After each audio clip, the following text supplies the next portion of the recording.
Good morning everyone. हमारी test series चल रही थी, टॉपिक वाइज टेस्ट सीरीज, जिसमें हमने 2 टेस्ट सीरीज कंप्लीट कर ली थी विद सॉल्यूशन। जो आपका ऑफलाइन जो पेपर हुआ था उसका सॉल्यूशन ऑनलाइन कराया जा रहा है, जिसमें मुख्य रूप से आपका जो भी टॉपिक है उससे संबंधित जितने भी प्रश्न बन सकते हैं, है ना, उन सब प्रश्नों की हम चर्चा करेंगे। वैसे तो हम देखें कि इस टेस्ट में केवल हमने 10 प्रश्नों को शामिल किया है, लेकिन जब आप इसका कंप्लीट सॉल्यूशन देखेंगे तो आप पाएंगे कि इन 10 प्रश्नों में कम से कम 150 प्रश्न आराम से आपके निकल जाएंगे। ठीक है, एक एक बिंदु पर चर्चा करेंगे और यकीन मानिए कि अगर आप ये पूरा टेस्ट का सॉल्यूशन देख लेते हैं तो आपका जो कंप्लीट किसान आंदोलन है वो टॉपिक आपका पूरा हो जाएगा। तो चलिए हम स्टार्ट करते हैं। पहला प्रश्न, बिजोलिया ठिकाने का संस्थापक कौन था? A option Ashok Parmar, B Sadhu Sitaram Das, C Vijay Singh Pathik, D Jamuna लाल बजाज। बताइए बिजोलिया ठिकाने का संस्थापक कौन था? सबसे पहले आपको क्या करना है, अपने उत्तर को सोच लेना है और एक पेज पे लिख लेना है। उसके बाद में आप कमेंट बॉक्स में ज़रूर बताइए आपका स्कोर क्या रहता है। वैसे मैंने पिछले टेस्ट में भी कहा था कि स्कोर क्या रहता है, आपने किसी ने भी कमेंट नहीं किया। चलिए, बड़े सोचने की बात है। दूसरी बात, मैंने कुछ प्रश्न भी आप लोगों से पूछे थे जिनके आंसर कुछ लोगों ने दिए थे। इसका मतलब आपकी एक्टिवनेस कितनी है ये आप खुद अंदाज़ा लगा सकते हैं। खैर, हम स्टार्ट करते हैं पहले प्रश्न से। इसका आंसर जो होगा वो होगा अशोक परमार। ध्यान देना, यहाँ बिजोलिया ठिकाने की बात हो रही है, न कि बिजोलिया किसान आंदोलन की। बिजोलिया ठिकाने का जो संस्थापक था वो था अशोक परमार। किस प्रकार से ठिकाने की स्थापना करी थी अशोक परमार ने? सबसे पहले हम अशोक परमार की बात करते हैं तो ये अशोक परमार था जगनेर का। कहाँ का था ये? जगनेर का निवासी था। ये जो अशोक परमार है इसने खानवा के युद्ध में, बताइए कौन से युद्ध में? खानवा के युद्ध में। खानवा का युद्ध कब हुआ था? 1527 में हुआ था। खानवा के युद्ध में ये हुआ था 1527 को। इस युद्ध में किसका साथ दिया था बताइए? राणा सांगा का साथ दिया था।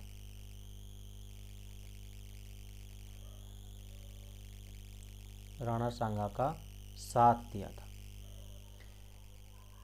इस वजह से राणा सांगा ने जो ऊपर माल की जागीर है वो किसको भेंट कर दी थी?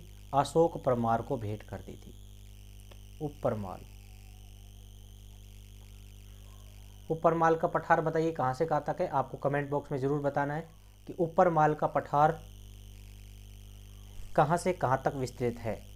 तो इस ऊपर माल की जो जागीर है वो अशोक परमार ने क्या दे दी थी? अशोक परमार को भेंट कर दी थी राणा सांगा के द्वारा। ठीक है, तो अशोक परमार के बारे में 2-3 बातें आप ध्यान रख लीजिए। एक तो इन्होंने बिजोलिया ठिकाने की स्थापना की थी, ये जगनेर का निवासी था और खानवा के युद्ध में 1527 में राणा सांगा का साथ दिया था और इस वजह से महाराणा सांगा ने अशोक परमार को ऊपर माल की जागीर दी थी। ऊपर माल की जागीर दी थी। ऊपर माल मैं बता ही देता हूँ आपको कहाँ से कहाँ तक विस्तृत है। मैंने बताया था आपको ऊपर माल बिजोलिया से लेकर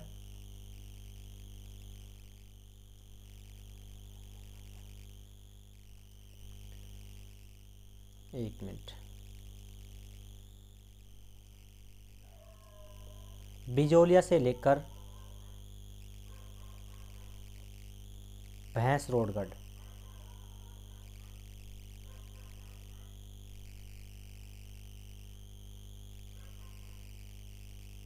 बिजोलिया कहाँ पड़ता है? भीलवाड़ा में पड़ता है। बिजोलिया भीलवाड़ा से लेकर भैंसरोडगढ़ चित्तौड़गढ़ का जो एरिया है इसे हम कहते हैं ऊपर माल। ठीक है, इस ऊपर माल की जागीर किसने दी थी? राणा सांगा ने दी थी। और राणा सांगा ने किसको दी थी? ये अशोक परमार को दी थी। तो इस प्रकार से अशोक परमार ने बिजोलिया ठिकाने की शुरुआत की थी, संस्थापना की थी। ठीक है। ऊपर माल के पठार को याद करने के लिए मैंने ट्रिक बताई थी आपको, बी के ऊपर ऐसे याद कर लेना, 20 से बिजोलिया और 20 से भैंसरोडगढ़, ठीक है, ऊपर से ऊपर माल का पठार, ये केवल याद करने के लिए। अब हम बात करते हैं नेक्स्ट, 3 ऑप्शन और हैं, देखिए समझिए।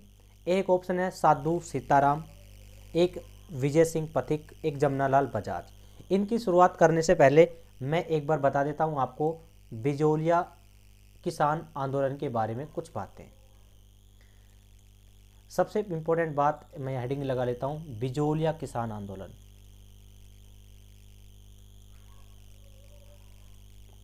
बिजोलिया किसान आंदोलन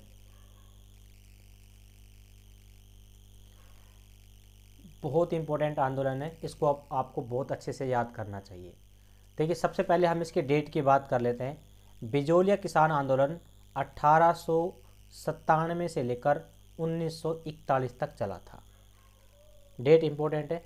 बताइए कितने हो गए, 3 तो इसमें बच गए, 41 में बच गए 44, कुल मिलाकर ये 44 वर्षों तक चला था। भारत में ऐसा कोई भी आंदोलन नहीं था जो इतने लंबे समय तक चला हो। और दूसरी बात, खास बात ये थी बिजोलिया किसान आंदोलन की कि इस आंदोलन में इतनी लंबा चलने के बावजूद भी कोई भी हिंसक घटनाएं नहीं हुई। अर्थात इसके बारे में हमें 2 बातें विशेष रूप से ध्यान रखनी चाहिए। एक बात तो ये ध्यान रखना चाहिए कि यह भारत का प्रथम अहिंसक आंदोलन था।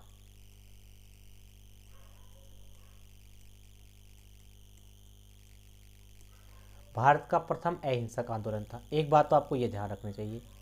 दूसरी बात इसके बारे में ये ध्यान रखें कि यह राजस्थान का सर्वाधिक समय तक या सर्वाधिक लंबे समय तक चलने वाला किसान आंदोलन था।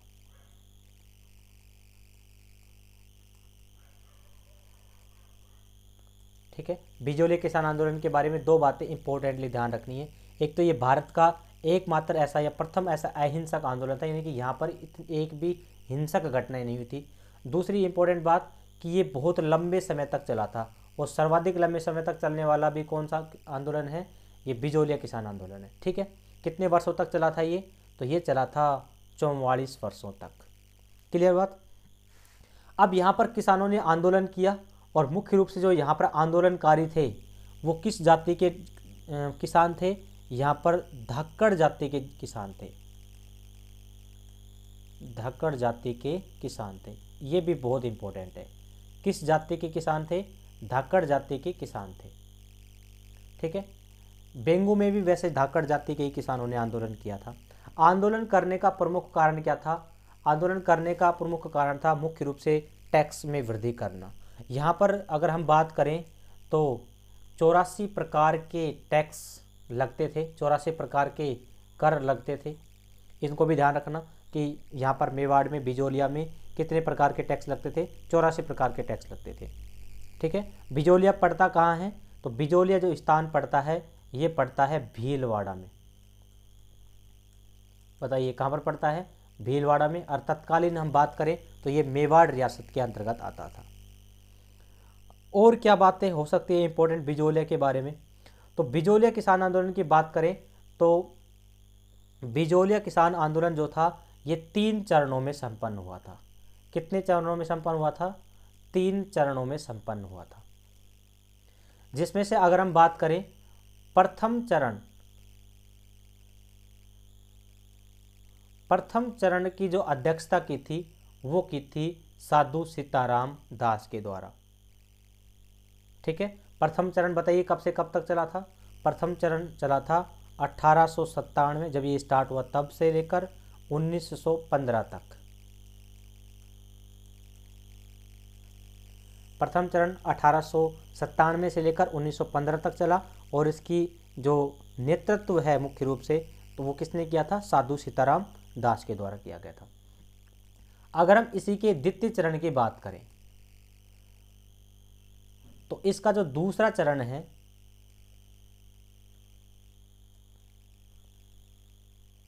एक मिनट।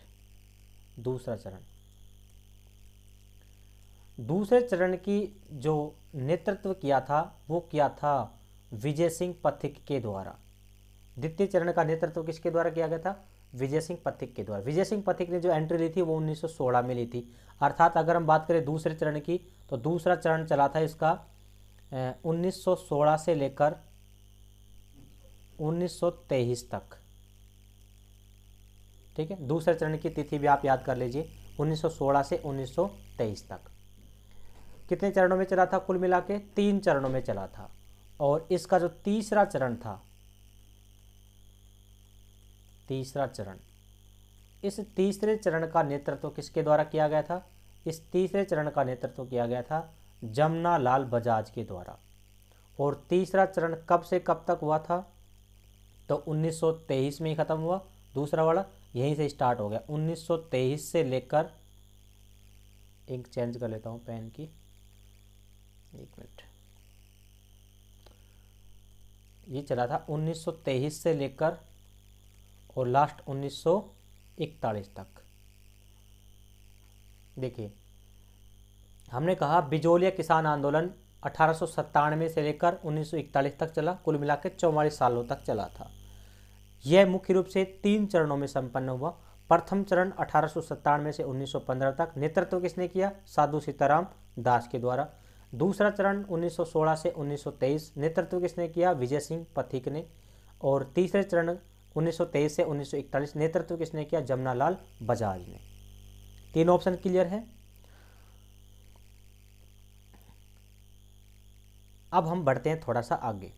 वैसे हम थोड़ी सी और बात करें प्रथम चरण की। प्रथम चरण में एक इम्पोर्टेंट बात और आती है, हालांकि इनकी क्लासों में हमने डिटेल से चर्चा कर ही ली थी, वैसे फिर भी मैं बता देता हूँ। प्रथम चरण हमने कहा 1897 से लेकर 1915 तक चला। इस समय अगर हम थोड़ी सी बात करें, क्योंकि हम जानते हैं कि ये जो बिजोलिया ठिकाना है ये मेवाड़ रियासत के अंतर्गत आता था। कौन सी रियासत के अंतर्गत आता था? मेवाड़ रियासत के अंतर्गत आता था। मेवाड़ रियासत में अगर थोड़ी सी हम एक बार फ्लैशबैक में जाकर देखें तो यहाँ पर जो शासक जो थे, मुख्य रूप से मेवाड़ के जो शासक थे वो कौन थे बताइए? महाराणा फतेह सिंह थे। मेवाड़ के जो शासक थे महाराणा फतेह सिंह थे, महाराणा फतेह सिंह थे। और यहाँ पर एक व्यक्ति था, अगर हम ठिकानेदार की बात करें मुख्य रूप से, या तत्कालीन जागीरदार की बात करें, तत्कालीन जागीरदार की बात करें तो यहाँ पर जो जागीरदार था वो था कृष्ण सिंह। बताइए जागीरदार कौन था? कृष्ण सिंह था। ठीक है, मेवाड़ रियासत में हुआ क्या था कि ये जो कृष्ण सिंह था ना, यानी कि जो इसका जागीरदार था कृष्ण सिंह, इन्होंने टैक्स में वृद्धि कर दी थी। टैक्स में क्या कर दी गई थी? वृद्धि कर दी थी, यानी कि टैक्स को बढ़ा दिया गया था इनके द्वारा। जब ये बात किसानों को पता चला कि भाई टैक्स में वृद्धि कर दी गई है ना, मुख्य रूप से जो भूमि के जो कर लिए जाते थे उन करों में वृद्धि कर दी गई है जागीरदार श्री कृष्ण सिंह के द्वारा, तो ये बात जब किसानों को पता चली तो किसानों ने मीटिंग लगाई थी। मीटिंग लगाई थी गिरधारीपुरा गांव में। बताइए कौन से गांव में? गिरधारीपुरा में। ठीक है, गिरधारीपुरा में मुख्य रूप से एक व्यक्ति था जिसका नाम था गंगाराम।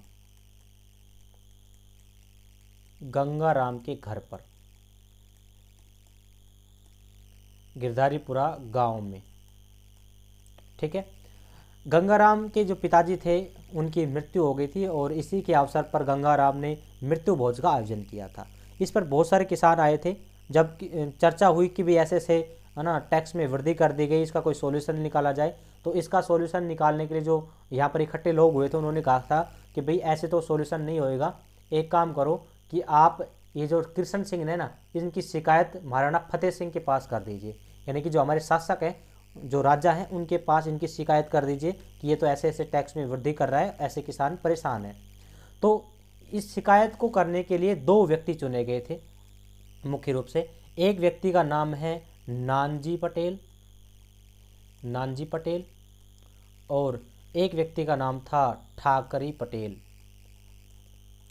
नानजी पटेल और ठाकरी पटेल दोनों को नियुक्त कर दिया और कहा कि भाई तुम दोनों इकट्ठे हो और जाओ किसके पास बताइए? महाराणा फतेह सिंह के पास जाइए और कृष्ण सिंह की कंप्लेंट कर दीजिए कि ऐसे ऐसे कृष्ण सिंह जागीरदार है हमारा और इन्होंने हमारे टैक्स में वृद्धि कर दी है। तो नानजी पटेल और ठाकरे पटेल इनकी आज्ञा से महाराणा फतेह सिंह के पास चले जाते हैं। और जैसे ये नानजी ठाकरे पटेल महाराणा फतेह सिंह के पास गए तो महाराणा फतेह सिंह ने कहा कि भाई बताइए क्या प्रॉब्लम है। इन्होंने कहा कि सर ऐसी ऐसी बात है, हमारी रियासत में या हमारे ठिकाने में जो कृष्ण सिंह ठिकानेदार हैं या जागीरदार हैं उन्होंने हमारे टैक्स में वृद्धि कर दी है। अब इतनी हमारी फसल होती नहीं है, हम इतना टैक्स कैसे चुकाएंगे। बोल ठीक है, मैं इसकी जांच करवाता हूँ। महाराणा फतेह सिंह ने इसकी जांच करवाने के लिए एक जांच आयोग भेजा। जांच करवाने के लिए मुख्य रूप से इन्होंने एक व्यक्ति को भेजा था जिसका नाम था हामिद हुसैन। बहुत इंपॉर्टेंट नाम है, इस नाम को भी आपको अच्छे से याद करना चाहिए, जिसका नाम है हामिद हुसैन। ठीक है, जांच करने के लिए किसको भेजा था? हामिद हुसैन ने भेजा था। हामिद हुसैन यहाँ पर आया और पूछा कि भाई वास्तव में टैक्स बढ़ाए हैं या नहीं बढ़ाए। तो इन्होंने पाया कि वास्तव में कृष्ण सिंह के द्वारा ये टैक्स में वृद्धि कर दी गई है। तो इन्होंने जो रिपोर्ट प्रस्तुत करी थी, ध्यान देना, इन्होंने जो रिपोर्ट प्रस्तुत करी थी वो किसानों के पक्ष में की थी, किसानों के पक्ष में की थी। इन्होंने जाके वापस जाके फतेह सिंह को बताया था, महाराणा फतेह सिंह को बताया था कि सर वास्तविकता में ये जो अभी नानजी ठाकरे पटेल आए हैं ये बिल्कुल सही है और वास्तव में ही यहाँ पर बिजोलिया के अंतर्गत करों में टैक्स में वृद्धि कर दी है कृष्ण सिंह ने। तो महाराणा फतेह सिंह जब इस बात का पता चला कि बिल्कुल ये जायज़ नहीं था कि इन्होंने ज़्यादा टैक्स में वृद्धि की है, तो इन्होंने क्या किया, कृष्ण सिंह को फटकार लगाई। क्योंकि कृष्ण सिंह जागीरदार था जो कि राजा के अंडर में काम कर रहा था, है ना, टैक्स वसूल के राजा को देता था। तो महाराणा फतेह सिंह ने कृष्ण सिंह को फटकार लगाई।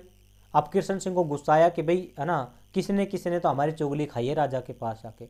तब कृष्ण सिंह ने पता लगाया कि हमारी ये जो टैक्स में वृद्धि की बात है ये राजा के सामने किसने रखी। तो बाद में इसको पता चला कि दो व्यक्ति नानजी पटेल और ठाकरे पटेल गए थे महाराणा फतेह सिंह के पास, जिन्होंने इनकी कंप्लेंट करी। तो जैसे ही पता चला कृष्ण सिंह ने नानजी पटेल और ठाकरे पटेल ने हमारी कंप्लेंट कर दी है, तो कृष्ण सिंह ने नानजी पटेल और ठाकरे पटेल को क्या कर दिया, अपने यहाँ से क्या कहें ठिकाने से निकाल दिया, यानी कि इनको देश निकाला दे दिया, देश निकाला दे दिया, देश निकाला दे दिया। ठीक है, ये कहानी है। और अगर हम बात करें कृष्ण सिंह की, जब बात चल रही है तो कृष्ण सिंह ने एक कर लगा दिया था, कृष्ण सिंह ने एक टैक्स लगाया था जिसे हम कहते हैं चौवरी कर। कृष्ण सिंह ने 1903 में एक टैक्स लगाया था जिसका नाम हमने क्या कहा अभी, चौवरी कर लगाया था, चौवरी कर। यानी कि ये एक टैक्स और ठोक दिया इनके ऊपर गुस्से में आके। टैक्स कौन सा था? चौवरी कर। चौवरी कर के बारे में अगर बात करें तो चौवरी कर एक तरीके से विवाह कर था, ध्यान रखने, यह एक भूमि कर नहीं था। ये कैसा कर था? यह एक विवाह कर था। बहुत बार प्रश्न पूछा जा चुका है चौवरी कर के बारे में कि चौवरी कर कैसा कर है, एक विवाह कर है, एक भूमि कर नहीं है। ठीक है, यानी कि ये विवाह के ऊपर लिया जाता था। और मुख्य रूप से किसके विवाह पर लिया जाता था? जब भी किसी भी किसान की लड़की का विवाह होता था, लड़की का विवाह होता था, जब भी किसी किसान की लड़की का विवाह होता था तो लड़की के विवाह पर, लड़की के विवाह पर कितने रुपए बताइए?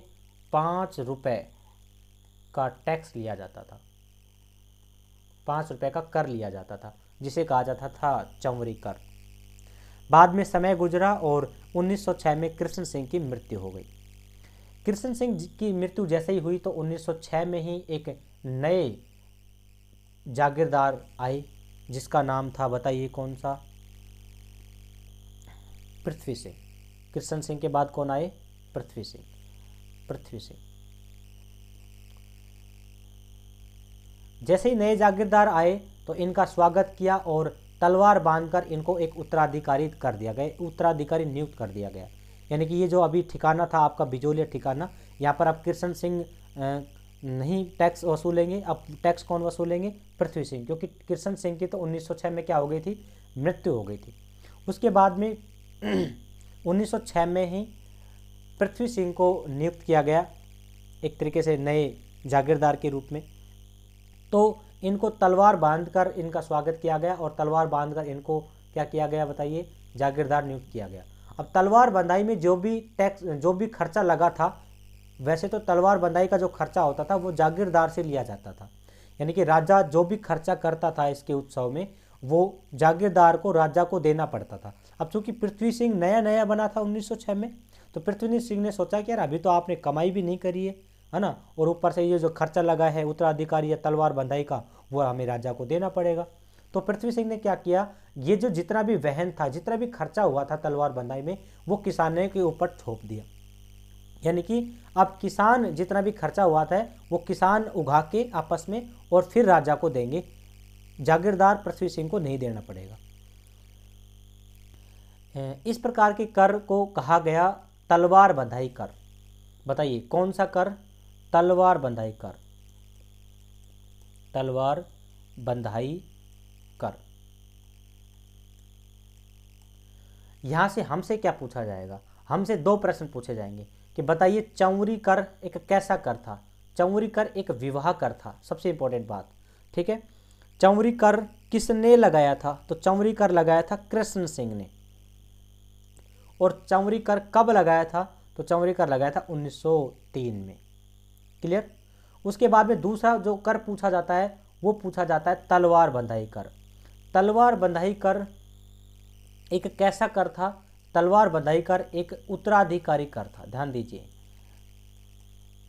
उत्तराधिकारी कर था। देखिए भूमि कर तो विभिन्न प्रकार के भूमि कर थे। टैक्स खेती पे तो लगाए जाते थे किसानों पे, यानी कि खेत में जो पैदा करेंगे उसके ऊपर तो टैक्स देना ही पड़ेगा। साथ में विभिन्न प्रकार के टैक्स भी इनके ऊपर लगाए गए थे, जैसे विवाह कर, जिसे हम चौरी कर कहते हैं, 1903 में कृष्ण सिंह के द्वारा लगाया गया। और तलवार बंधाई कर 1906 में लगाया गया। और किसके द्वारा लगाया गया, पृथ्वी सिंह के द्वारा लगाया गया। इस बात को भी ध्यान रखें। और तलवार बंधाई कर कैसा था, एक उत्तराधिकारी कर था।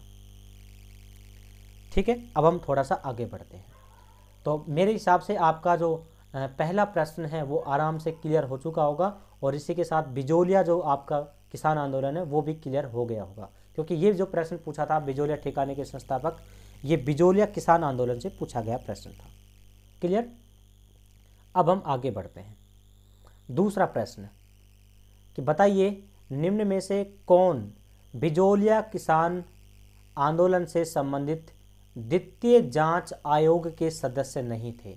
देखिए जब ऐसी चीज़ें पढ़ाई जाती है ना कि ये जांच आयोग आया इसमें इतने सदस्य थे, ये जांच आयोग आया ये इतने सदस्य थे, तो स्टूडेंट ये सोचता है कि यार ये तो हमारे काम की बात नहीं है ना, ये ऐसा तो कौन पूछता है कि इस जांच आयोग में कितने सदस्य थे। तो देखो ये इस वजह से मैंने मेंशन कर दिया इसमें कि ये जो प्रश्न है ये राजस्थान पुलिस 2018 में पूछा गया प्रश्न है। तो किसी भी कंपटीशन का कोई भी लेवल नहीं होता है, तो इस बात को भी आप ध्यान रखें। आपको जब अगर आपको टॉपिक दे दिया किसान आंदोलन, तो आपको कंप्लीट किसान आंदोलन का पता होना चाहिए। ठीक है, प्रश्न वापस से पढ़ लेते हैं। निम्न में से कौन किसान बिजोलिया किसान आंदोलन से संबंधित द्वितीय जांच आयोग के सदस्य नहीं थे। देखिए बिजोलिया किसान आंदोलन से संबंधित दो जांच आयोग हैं। प्रथम जांच आयोग बिंदुलाल भट्टाचार्य की अध्यक्षता में किया गया था, तो इसका मतलब इसका राइट आंसर क्या हो जाएगा, बिंदुलाल भट्टाचार्य हो जाएगा, क्योंकि इन्होंने कहा है कि कौन सा जो व्यक्ति है वो द्वितीय जांच आयोग का सदस्य नहीं था। ठीक है, तो बिंदुलाल भट्टाचार्य, क्योंकि बिंदुलाल भट्टाचार्य की जो अगुवाई है, इस बिंदुलाल भट्टाचार्य की जो अध्यक्षता है, इसमें प्रथम जो जांच आयोग है उसका गठन किया गया था। अगर हम बात करें दोनों की, मैं बात कर लेता हूँ। सबसे पहले मैं बात कर लेता हूँ प्रथम की।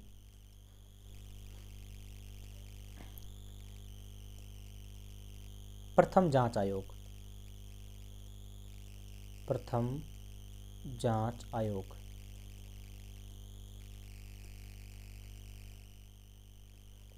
इसको मैं थोड़ा सा इस साइड में ले जाता हूँ।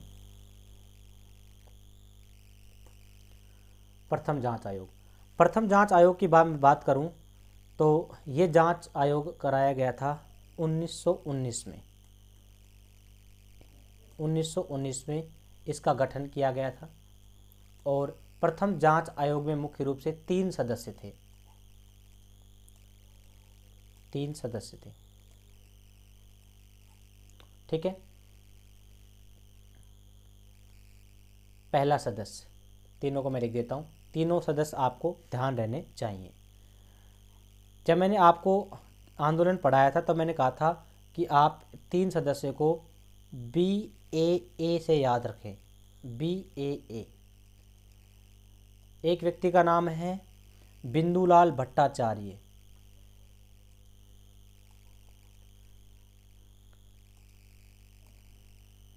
देखिए मैं थोड़ा सा इसको साइड में कर लेता हूँ।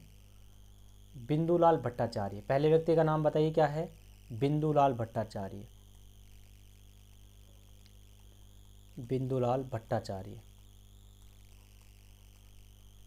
ये अध्यक्ष थे इस आयोग के। तो बिंदुलाल भट्टाचार्य की अध्यक्षता में ये जो आयोग है ये बैठाया गया था, इसका गठन किया गया था। 2 व्यक्ति नाम थे ऐसे अमर सिंह, एक व्यक्ति का नाम बताइए अमर सिंह, अमर सिंह, और दूसरे का ऐसे ही कौन सा हो जाएगा? अफजल अली, अफजल अली। प्रथम जांच आयोग किसने बैठाया था? इसका गठन किसने किया था? महाराणा फतेह सिंह ने किया था, क्योंकि आप जानते हैं ये बिजोलिया किसान आंदोलन से संबंधित है। क्योंकि प्रश्न में भी देखिए मेंशन कर रखा है, अगर आपने ढंग से पढ़ा हो तो कौन बिजोलिया किसान आंदोलन से संबंधित द्वितीय जांच आयोग का सदस्य नहीं था। तो बिजोलिया किसान आंदोलन से संबंधित 2 जांच आयोग थे, है ना। प्रथम जांच आयोग, इस प्रथम जांच आयोग का गठन कब किया गया था? 1919 में किया गया था। और किसके द्वारा किया गया था? महाराणा फतेह सिंह के द्वारा किया गया था, महाराणा फतेह सिंह द्वारा, फतेह सिंह द्वारा प्रथम जांच आयोग का गठन किया गया था।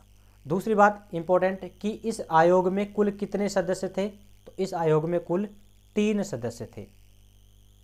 ठीक है, और सबसे इंपॉर्टेंट बात कि जब ये आयोग गठित किया गया था तो इन्होंने जो अपनी जांच है, इन्होंने अपनी जो जांच है वो किसके फेवर में दी थी? तो ध्यान रखें, प्रथम जांच आयोग ने, मैं यहाँ लिख देता हूँ, प्रथम जांच आयोग ने, प्रथम जांच आयोग ने अपनी रिपोर्ट किसके पक्ष में बताइए? किसानों के पक्ष में, किसानों के पक्ष में प्रस्तुत की।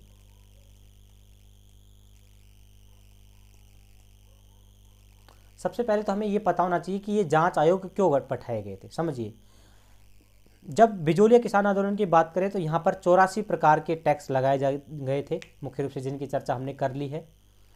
इन टैक्स में से किसान बहुत ज़्यादा परेशान हो चुके थे, टैक्स देते देते हर चीज़ पे ही टैक्स लगा दिया गया था। जैसा कि आप जानते हैं कि चौंरी कर लगाया था कृष्ण सिंह के द्वारा, जो कि लड़की के विवाह पे कर लिया जाता था। इवन पृथ्वी सिंह ने भी 1906 में एक टैक्स लगा दिया था जिसे हम कहते हैं तलवार बंधाई कर, है ना। इसी प्रकार के दुनिया भर के टैक्स जो थे वो लगा दिए गए थे, जिससे जो किसान थे वो परेशान हो गए थे। किसानों ने गुहार की थी फतेह सिंह के पास कि आप ही इसका कोई सॉल्यूशन निकाल सकते हैं। तो राजा यानी कि महाराणा फतेह सिंह के द्वारा 2 जांच आयोगों का गठन किया गया था, जिसमें से प्रथम जांच आयोग की अगर बात करें तो 1919 में गठित किया गया बिंदुलाल भट्टाचार्य के नेतृत्व में। ठीक है, बिंदुलाल भट्टाचार्य को विशेष रूप से ध्यान रखें, प्रथम जांच आयोग से संबंधित व्यक्ति थे। इसके अलावा अमर सिंह और अफजल अली भी इस प्रथम जांच आयोग में शामिल थे। इस प्रथम जांच आयोग ने वहाँ पर इस ठिकाने में, बिजोलिया ठिकाने में गया ये जांच आयोग, यानी कि तीनों व्यक्ति गए, है ना, और इन्होंने चेक किया कि क्या वास्तव में टैक्स में वृद्धि की गई है। तो इन्होंने पाया कि जी हाँ, वास्तव में किसानों के ऊपर ये बर्डन बनाया गया है एक तरीके से। तो इन्होंने जो अपनी रिपोर्ट प्रस्तुत की थी, बताइए किन के पक्ष में की थी? किसानों के पक्ष में प्रस्तुत की थी। क्लियर। अब हम बात करते हैं दूसरे जांच आयोग की। दूसरा जांच आयोग, इसको मैं थोड़ा सा अलग कर देता हूं और यहाँ मैं हेडिंग लगाता हूं यहाँ पर द्वितीय जांच आयोग। द्वितीय जांच आयोग, द्वितीय जांच आयोग का जो गठन है, द्वितीय जांच आयोग का जो गठन है वो अगले ही वर्ष किया गया था, यानी कि इसका 1919 में किया गया था प्रथम वाले का, और दूसरे वाले द्वितीय आयोग का जो गठन किया गया था वो 1920 में किया गया था। ये प्रश्न राजस्थान पुलिस में आया है कि द्वितीय जांच आयोग का सदस्य नहीं था। अब देखिए, द्वितीय जांच आयोग में ए ऑप्शन दे रखा है रमाकांत मालवीय, बी ऑप्शन ठाकुर राज सिंह, और तीसरा ऑप्शन दे रखा था मेहता तख्त सिंह। तो ध्यान दीजिए कि ये तीनों जो व्यक्ति थे ए बी सी, ये तीनों के तीनों द्वितीय जांच आयोग के सदस्य थे। ठीक है, तो हम बात करें द्वितीय जांच आयोग की, तो बात सारी वही रहेंगी कि इनका जो गठन है वो किसके द्वारा किया गया था, महाराणा फतेह सिंह के द्वारा किया गया था, महाराणा फतेह सिंह द्वारा किया गया था, फतेह सिंह के द्वारा किया गया था, पहली बात। दूसरी बात कि कब किया गया था, तो 1920 में किया गया था। तीसरी इंपॉर्टेंट बात कि द्वितीय जांच आयोग में कितने सदस्य थे, तो हमने कहा 3 सदस्य थे। द्वितीय जांच आयोग में बताइए कितने सदस्य थे, 3 ही सदस्य थे द्वितीय में भी। कौन कौन से, जिनकी चर्चा हमने हालांकि ऑप्शन में कर दी है, ऑप्शन ए बी सी। तो हम तीनों को लिख देता हूँ एक बार से। 3 व्यक्ति थे जिनका नाम था, एक का नाम था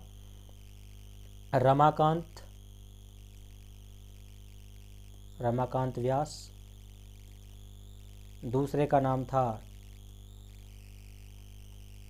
ठाकुर राज सिंह, और एक व्यक्ति का नाम था मेहता तख्त सिंह।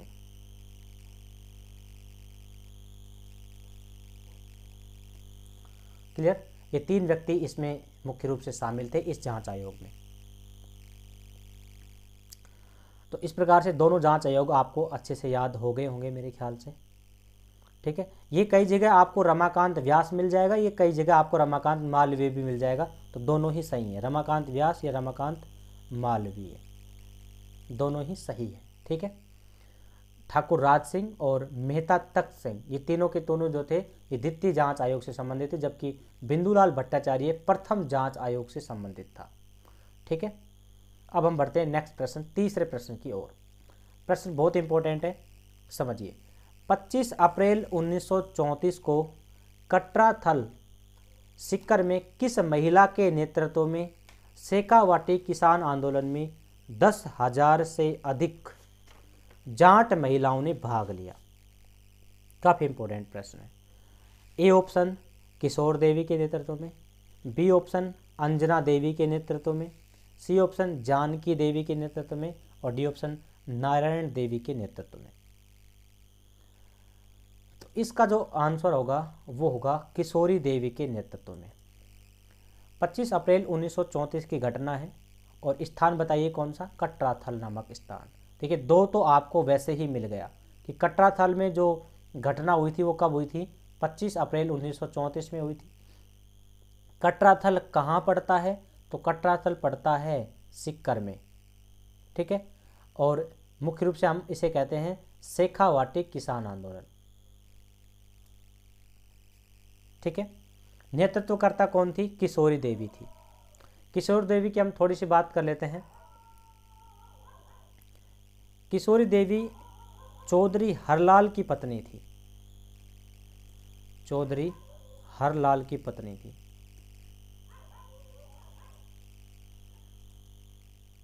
ठीक है, चौधरी हरलाल के बारे में थोड़ी सी अगर हम बात करें तो ये चौधरी हरलाल वही हरलाल है जिन्होंने किसान पंचायतों का गठन किया था, किसान पंचायत का गठन। आपसे सीधा प्रश्न पूछा जा सकता है कि किसान पंचायत का गठन कब किया गया, तो इसका आंसर होगा 1922 में। 1922 में किसान पंचायतों का गठन किया गया था। और किसान पंचायतों का गठन किसके द्वारा किया गया, तो हम कहेंगे किसान पंचायतों का गठन चौधरी हरलाल के द्वारा किया गया था। ठीक है, इस चौधरी हरलाल की पत्नी का नाम क्या था, इस चौधरी हरलाल की पत्नी का नाम था किशोरी देवी।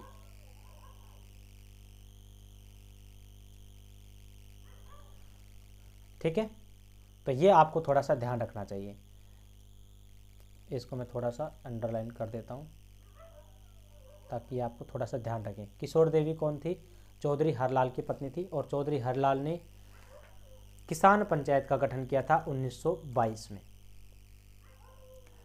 ये घटना कहाँ की है? कटरातल सीकर की है। 25 अप्रैल 1934 डेट दे रखी है प्रश्न में, और शेखावाटी किसान आंदोलन की बात है।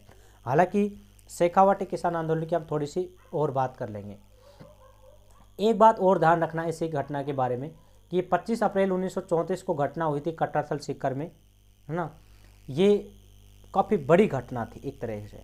यहाँ पर जो सम्मेलन किया गया था, यहाँ पर 10,000 से अधिक जाट महिलाओं ने भाग लिया था। तो इतना बड़ा सम्मेलन राजस्थान में कभी भी नहीं हुआ है। अगर आपसे पूछा जाए कि बताइए राजस्थान का प्रथम महिला सम्मेलन कब आयोजित किया, तो 25 अप्रैल 1934 को किया गया था। कहाँ पर किया गया था? देखिए ये कब किया गया था? 25 अप्रैल को किया गया था। 25 अप्रैल 1934 को किया गया था। और कहाँ पर किया गया था? कटराथल स्थान पर किया गया था। कटराथल कहाँ पर पड़ता है? सीकर में पड़ता है। कटराथल पड़ता है सीकर में। कितनी महिलाओं ने भाग लिया था? 10,000 से प्लस महिलाओं ने भाग लिया था इस सम्मेलन में। 10,000 से अधिक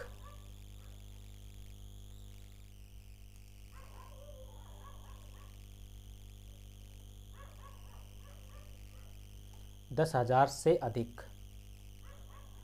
हजार से अधिक महिलाओं ने भाग लिया था।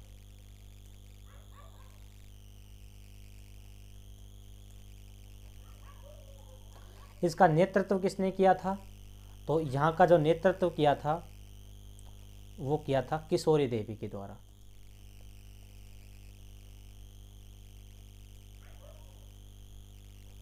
तो आपसे सीधा प्रश्न भी पूछा जा सकता है कि किशोरी देवी का संबंध किस किसान आंदोलन से है, तो हम बताएंगे शेखावाटी किसान आंदोलन से है। ठीक है। जबकि ये जो ऑप्शन और दे रखे हैं, देखिए इन ऑप्शन की मैं चर्चा कर लेता हूँ। जैसे एक ऑप्शन दे रखा है अंजनी देवी का, एक ऑप्शन दे रखा है जानकी देवी का, और एक ऑप्शन दे रखा है नारायणी देवी का, है ना। ये तीनों जो महिलाएं थी ये किस किसान आंदोलन से संबंधित थी? तो ये तीनों थी बिजोलिया किसान आंदोलन से संबंधित। तो देखो मैं इनको अंडरलाइन कर देता हूँ एक बार। नारायणी देवी, जानकी देवी और अंजना देवी, ये तीनों मैं लिख देता हूँ यहाँ पर ताकि हमें ध्यान रहे। ये तीनों बिजोलिया किसान आंदोलन से संबंधित थी।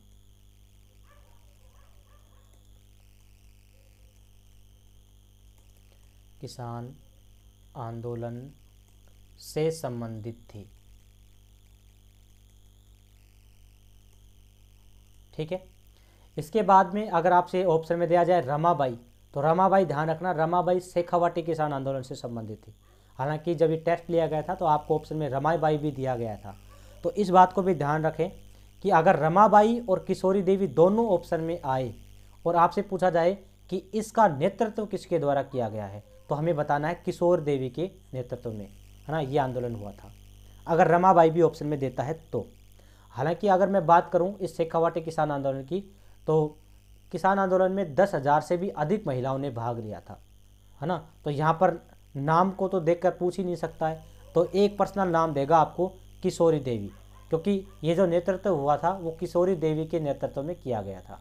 हालांकि 10,000 से भी अधिक महिलाएं इसमें भाग थी। मुख्य रूप से हम बात करें 10,000 में तो एक तो किशोरी देवी हो जाएगा। इसके अलावा आप याद करना चाहे तो एक नाम याद कर सकते हैं उत्तमा देवी का, एक नाम आप याद कर सकते हैं रमाबाई का या रमा देवी का।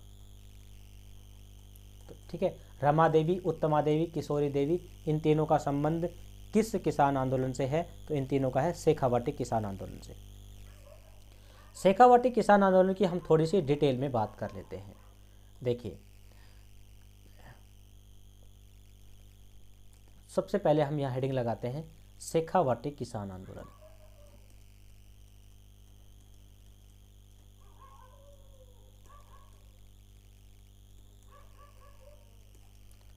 शेखावाटी किसान आंदोलन, शेखावाटी किसान आंदोलन कब से कब तक चला था? तो पहली बात हमें ये ध्यान रहना चाहिए, शेखावाटी किसान आंदोलन चला था 1921 से लेकर 1946 तक, 1921 से लेकर 1946 तक चला था ये। इसके अलावा शेखावाटी एरिया में हुआ था, तो सिंपल सी बात है, इस वजह से इसे शेखावाटी किसान आंदोलन कहा गया। इसका जो नेतृत्व किया था, शेखावाटी किसान आंदोलन का जो नेतृत्व किया था वो किसके द्वारा किया गया था? वो किया गया था राम नारायण चौधरी के द्वारा।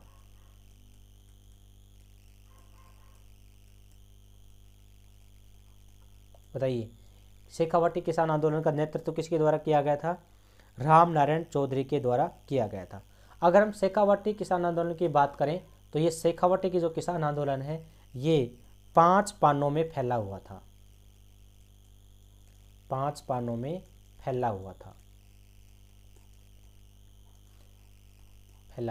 कई बार क्या होता है कि इन 5 पानों को दे देता है और इनमें से पूछेगा कि भी कौन सा पाना इससे संबंधित नहीं है ना, तो ध्यान रखना चाहिए 5 पानों में फैला हुआ था।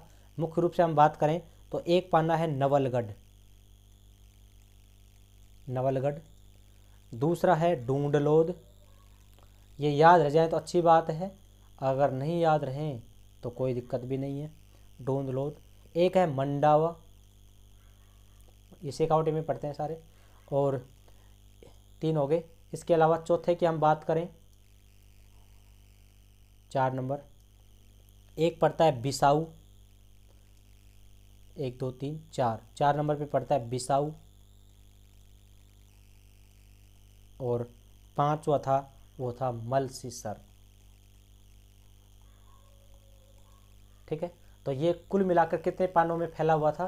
5 पानों में विस्तृत था शेखावाटी किसान आंदोलन। जब भी हम शेखावाटी किसान आंदोलन की बात करते हैं तो विशाल महिला सम्मेलन की जरूर बात करते हैं। विशाल जो महिला सम्मेलन था ये इसी आंदोलन के दौरान हुआ था। कहाँ पर हुआ था? कटराथल में हुआ था, सिक्कर में। कब हुआ था? 25 अप्रैल 1934 को हुआ था, जो कि राजस्थान का प्रथम महिला सम्मेलन था। और सबसे बड़ा सम्मेलन भी यही था क्योंकि इस सम्मेलन में 10,000 से भी अधिक महिलाओं ने भाग लिया था, जिनमें महिलाओं का जो नेतृत्व है वो किशोरी देवी के द्वारा किया गया था। इनके अलावा उत्तमा देवी, रमा देवी का संबंध भी शेखावाटी किसान आंदोलन से है। क्लियर? अगर हम बात करें शेखावाटी किसान आंदोलन की तो यहाँ पर 2 कांड विशेष रूप से ध्यान रखना है शेखावाटी में। एक की अगर हम बात करें तो एक है जयसिंहपुरा हत्याकांड, जयसिंहपुरा हत्याकांड। देखिए बहुत इंपॉर्टेंट है ये। जयसिंहपुरा हत्याकांड हुआ था 21 जून 1934 को। ठीक है, जयसिंहपुरा में हुआ था। और वैसे हम बात कर सके तो ईश्वरी सिंह जो थे उसके द्वारा कराया गया था। ये जो ईश्वरी सिंह थे ये डूंडलोड के थे। कहाँ के थे? ये डूंडलोड पड़ता है यहाँ पर, ये है ना, इस पंचपाने का था। इस पाने का था व्यक्ति कौन? ईश्वरी सिंह। इसके द्वारा ये हत्याकांड कराया गया था। उसके बाद में इसके ऊपर मुकदमा भी चला था और इसको जेल भी जाना पड़ा था, है ना। जयसिंहपुरा हत्याकांड हुआ था 21 जून 1934 को। इम्पोर्टेंटली ध्यान रखना है। ठीक है, उसके बाद में एक यहाँ पर हत्याकांड और हुआ है जिसका नाम है, बताइए कौन सा हत्याकांड? खुंडी गांव या कुंदन गांव, कई जगह देता है कुंदन गांव हत्याकांड। ये बहुत इंपॉर्टेंट कांड है भाई, खुंडी गांव या कुंदन गांव हत्याकांड। बताइए कब हुआ था?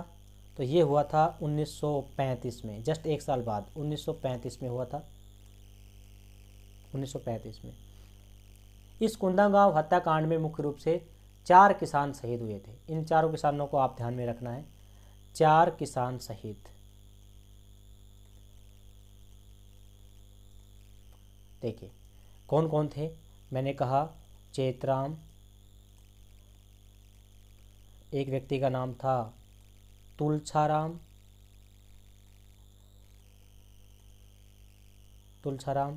टिक्कूराम, और एक व्यक्ति का नाम था आसाराम। ये दूसरा आसाराम है, ठीक, अलग है ये। चेतराम, तुलछाराम, टिक्कूराम, आसाराम, ये 4 किसान शहीद हुए हैं। ठीक है, ये किसान था भैया आसाराम। अच्छा, कब हुआ था ये कुंदन गांव या खुंडी गांव हत्याकांड? 1935 में किया गया था। इम्पोर्टेंट बात इसके बारे में कि ये जो खुंडी गांव या कुंदन गांव हत्याकांड है, इसकी जो चर्चा है वो कहाँ पर की गई थी बताइए? इसकी चर्चा ब्रिटेन के हाउस ऑफ कॉमन में की गई थी। हाउस ऑफ कॉमन में की गई थी, यानी कि जिस प्रकार से हमारी लोकसभा आती है उसी प्रकार से ब्रिटेन का जो सदन है उसे हम कहते हैं हाउस ऑफ कॉमन, है ना। उसमें इसकी चर्चा की गई थी। बताइए कौन से हत्याकांड की? कुंदन गांव हत्याकांड की चर्चा की गई थी। ये कब हुआ था? 1935 में हुआ था और इसमें 4 किसान शहीद हो गए थे, चेतराम, तुलसाराम, टिक्कूराम, आसाराम। इस प्रकार से जो हमारा शेखावाटी किसान आंदोलन है वो काफ़ी इम्पोर्टेंट हो जाता है। नेक्स्ट प्रश्न, बताइए इस प्रश्न का राइट आंसर क्या होगा?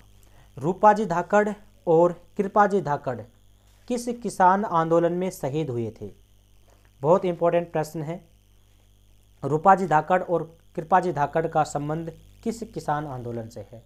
ए ऑप्शन बेंगू किसान आंदोलन, बी ऑप्शन अलवर किसान आंदोलन, सी ऑप्शन बूंदी किसान आंदोलन और दुधवा खारा किसान आंदोलन। बताइए। तो इसका जो आंसर होगा वो होगा बेंगू किसान आंदोलन। रूपाजी धाकड़ और कृपाजी धाकड़ का संबंध बताइए किस किसान आंदोलन से है? बेंगू किसान आंदोलन से है। तो अब हम बेंगू किसान आंदोलन की चर्चा कर लेते हैं। तो आप हेडिंग मैं लगा देता हूं एक बार, बेंगू किसान आंदोलन। बेंगू किसान आंदोलन। हालांकि आंदोलन जब हमने कराए थे तो काफ़ी डिटेल से हमने इनकी चर्चा भी की थी। एक बार आप संक्षिप्त में इनको देख लेंगे ताकि जो भी कन्फ्यूजन है आपका वो दूर हो जाए। सबसे पहले इम्पोर्टेंट बात कि ये बेंगू किसान आंदोलन कब से कब तक चला था? ये 1921 से 1923 के मध्य चला था। दूसरा प्रश्न जो सिंपल प्रश्न बनता है वो ये बनता है कि ये बेंगू पड़ता कहाँ है? तो ये बेंगू पड़ता है, बताइए कहाँ पर? चित्तौड़गढ़ जिले में पड़ता है। कहाँ पर पड़ता है? चित्तौड़गढ़ जिले में पड़ता है। और यहाँ से पूछे जाने वाला सबसे इम्पोर्टेंट प्रश्न कि बेंगू किसान आंदोलन जो हुआ था इसका प्रारंभिक बिंदु कौन सा था? प्रारंभिक बिंदु कौन सा था? ध्यान रखना, जब भी ऐसा प्रश्न देता है कि बेंगू किसान आंदोलन का प्रारंभिक बिंदु कौन सा था तो वो ऑप्शन में हमेशा बेंगू को जरूर डालता है। तो ध्यान रखना, बेंगू किसान आंदोलन का प्रारंभिक बिंदु बेंगू चित्तौड़गढ़ नहीं था। तो कौन सा था? इसका प्रारंभिक जो बिंदु था वो था मेनाल। मेनाल कहाँ पर पड़ता है? भीलवाड़ा में पड़ता है। तो इस बात को आप विशेष रूप से ध्यान रखेंगे कि बेंगू किसान आंदोलन का जो प्रारंभिक बिंदु था वो मेनाल भीलवाड़ा था, यानी कि यहाँ से ही स्टार्ट हुआ था। और दूसरी इंपॉर्टेंट बात, ये जो बेंगू था, है ना, उस समय इसका जो जागीरदार था वो कौन था? तो उस समय बेंगू का जो जागीरदार था वो था ठाकुर अनूप सिंह। अनूप सिंह। ठाकुर कौन था? अनूप सिंह था। बेंगू कहाँ है? चित्तौड़गढ़ में। तो इसका मतलब कौन सी रियासत के अंतर्गत आएगा? ये भी कौन सी रियासत के अंतर्गत आएगा? मेवाड़ रियासत के अंतर्गत ही आएगा, यानी कि मेवाड़ रियासत के अंतर्गत आएगा। तो बताइए यहाँ का जो महाराणा होगा वो कौन होगा? तो यहाँ पर का जो महाराणा होगा वो महाराणा फतेह सिंह होगा। कौन होगा? फतेह सिंह, क्योंकि ये मेवाड़ रियासत के अंतर्गत आता था। ठीक है। अच्छा, दूसरी इंपॉर्टेंट बात, रूपाजी धाकड़ और कृपाजी धाकड़, है ना, यहाँ पर शहीद हो गए थे। यहाँ पर एक हत्याकांड की मैं बात कर लेता हूँ जिसका नाम है गोविंदपुरा हत्याकांड। देखिए इस हत्याकांड का नाम क्या है? गोविंदपुरा हत्याकांड। गोविंदपुरा हत्याकांड। आपसे सीधा भी पूछा जा सकता है कि बताइए गोविंदपुरा हत्याकांड का संबंध किस किसान आंदोलन से है? तो हम बताएंगे बेंगू किसान आंदोलन से। गोविंदपुरा हत्याकांड कब हुआ था? तो ये हुआ था 1923 में। अगर हम बात करें तो डेट आएगी 13 जुलाई 1923। 13 जुलाई 1923 को हुआ था गोविंदपुरा में, है ना। गोविंदपुरा एक गांव था और इसी गोविंदपुरा गांव में किसानों की सभा चल रही थी और किसानों की सभा पर एक व्यक्ति ने गोलीबारी कर दी थी, यानी कि किसानों की सभा चल रही थी और इस किसानों की सभा पर व्यक्ति थे जिसका नाम था ट्रेंच। इस ट्रेंच के द्वारा क्या कर दिया गया था, गोलीबारी कर दी गई थी। ट्रेंच के द्वारा क्या कर दी गई थी, गोलीबारी कर दी गई थी, जिसमें 2 किसान शहीद हो गए थे। 2 किसान शहीद हो गए थे और दोनों किसान बहुत इंपॉर्टेंट है। एक का नाम है रूपाजी धाकड़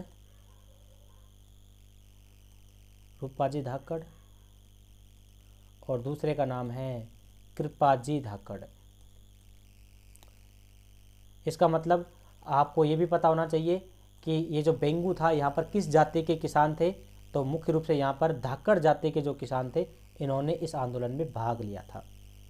ठीक है, जितने भी किसान आंदोलन हुए थे ज़्यादातरों का जो कारण था वो यहाँ पर मुख्य रूप से लाग बाग थी और जितने भी टैक्स थे उन टैक्स में वृद्धि करना इनका प्रमुख रूप से कारण था। बाद में विजय सिंह पथिक यहाँ आ गए थे और विजय सिंह पथिक ने इसका नेतृत्व किया था और उसके बाद में इसमें टैक्स में थोड़ी सी रियायत कर दी गई थी, टैक्स को कम कर दिया गया था और इसी के साथ में बेंगू किसान आंदोलन क्या हो गया था, समाप्त हो गया था। अब इस पर जो दूसरा किसान आंदोलन दे रखा है वो दे रखा है अलवर किसान आंदोलन। कौन सा किसान आंदोलन बताइए, अलवर किसान आंदोलन। देखिए अलवर किसान आंदोलन की भी मैं यहाँ बात कर लेता हूँ साथ में।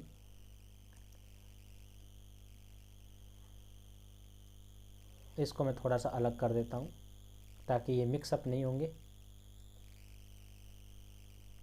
बूंदी किसान आंदोलन की और दुधवा खारा की कभी बाद में बात कर लेंगे, है ना। अभी हम किसकी बात कर लेते हैं, अलवर किसान आंदोलन की बात करें। तो मैं यहाँ हेडिंग लगा देता हूँ अलवर किसान आंदोलन। अलवर किसान आंदोलन, ये बूंदी किसान आंदोलन और दुधवा खारा की हम अगले प्रश्नों में कहीं बात कर लेंगे जब भी ऑप्शन में आएंगे। ठीक है, अलवर किसान आंदोलन की हम बात कर लेते हैं अभी। तो सबसे इम्पोर्टेंट बात कि अलवर किसान आंदोलन हुआ कहाँ था, तो अलवर में ही हुआ था। इसके बाद में अलवर किसान आंदोलन कब हुआ था, तो ये हुआ था 1922 से लेकर 1925 के बीच में। ठीक है, यानी कि बेंगू किसान आंदोलन के लगभग सिमिलर ही चल रहा था ये। अच्छा, दूसरी इंपॉर्टेंट बात कि जब अलवर किसान आंदोलन हुआ था तो यहाँ के महाराणा कौन थे, तो यहाँ के जो राजा थे वो थे जयसिंह।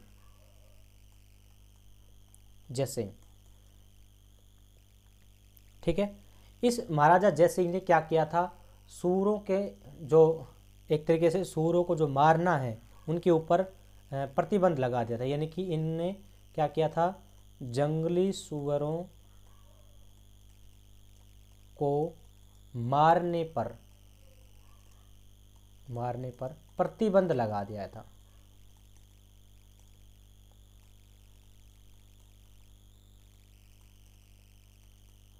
वह क्या था कि किसान जो थे ना उनकी फसलों को खराब कर रहे थे, कौन, जंगली सुअर आते और फसल को बिगाड़ देते थे, तोड़ देते थे, है ना, इनको खराब कर देते थे। तभी जो किसान थे उन्होंने शिकायत की महाराजा के पास में और कहा कि भाई जंगली सुअर अगर हमारे खेत में बढ़ेंगे तो हम उनको मार देंगे। लेकिन जयसिंह ने क्या किया था, इन जंगली सुअरों को मारने से क्या कर दिया था, मना कर दिया था। इन जंगली सुअरों को मारने पर प्रतिबंध लगा दिया था। इसके कारणवश यहाँ पर क्या हो गया था बताइए, यहाँ पर एक तरीके से किसानों ने आंदोलन कर दिया था। अब यहाँ पर अगर हम बात करें अलवर किसान आंदोलन में, तो यहाँ पर एक हत्याकांड और आता है, नीमूचना हत्याकांड। इसकी मैं थोड़ी सी नीचे चर्चा कर लेता हूँ। तो देखिए मैं इसको थोड़ा नीचे ले जाता हूँ ताकि सेपरेट रहे। इसको मैं यहाँ से हटा देता हूँ और यहाँ फिट कर देता हूँ। इधर देखिए अलवर किसान आंदोलन, यहाँ बता देता हूँ आपको ताकि थोड़ा सा सेपरेट रहेगा। ये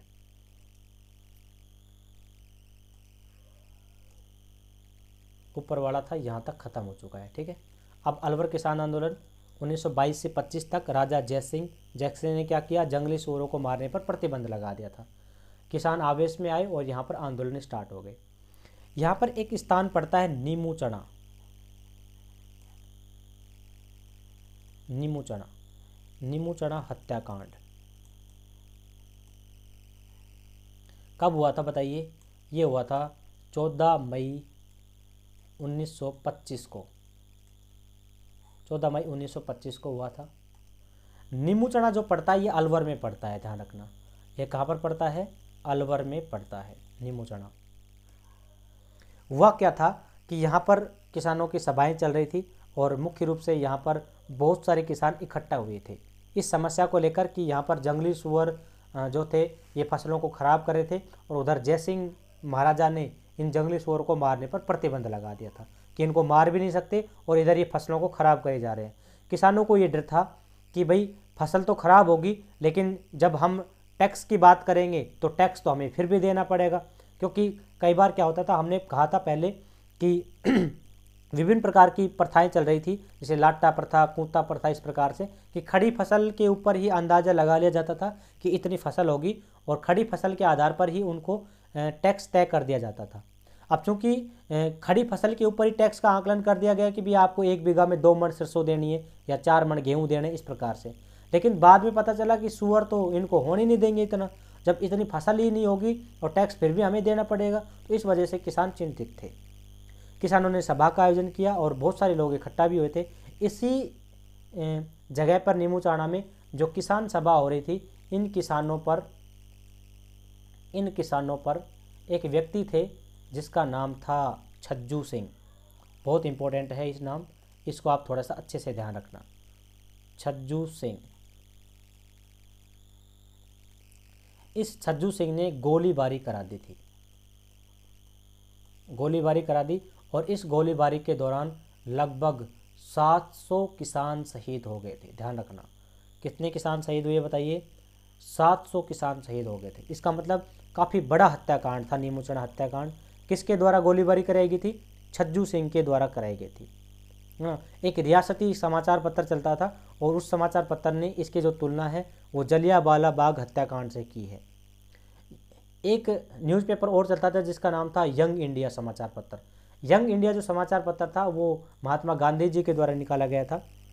इसमें उन्होंने इसे दोहरी डायरशाही कहा था। नीमूचना हत्याकांड को गांधी जी ने कौन से समाचार में? यंग इंडिया समाचार में,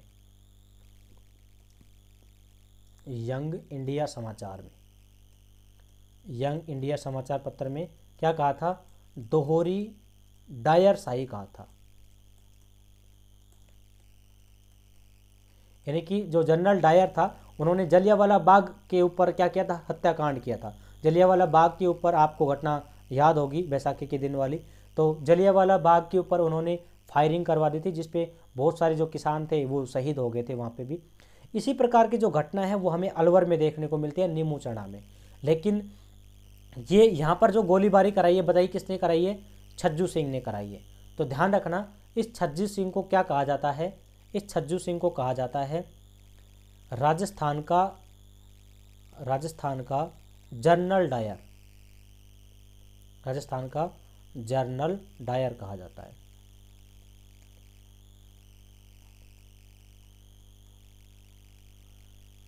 देखिए, राजस्थान का जनरल डायर क्या किसे कहा जाता है? छज्जू सिंह को कहा जाता है। वैसे जनरल डायर ने आपको पता है कि जलियांवाला बाग के ऊपर हत्याकांड में फायरिंग करवाई थी, इसलिए नीमूचना हत्याकांड की अगर हम बात करें, इसकी जो तुलना है वो किसके साथ में की जा रही है? जलियांवाला